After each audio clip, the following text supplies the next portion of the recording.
विदिता किल शास्त्रसुधा जलदे महितोपनिषत्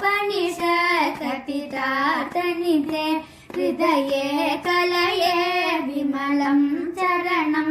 भवशङ्कर देशिगमे शरणम् करुणावरुणालय पालय मां भवसागर दुःखविदूर्णहृदं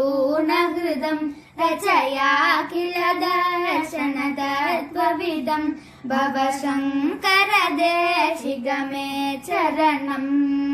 भवता जनता सुहिता भविता निजबोध विचारण चारुमते कलयेश्वर जीवा विवेकविदं भव शङ्कर देशिगमे चरणम् भवये।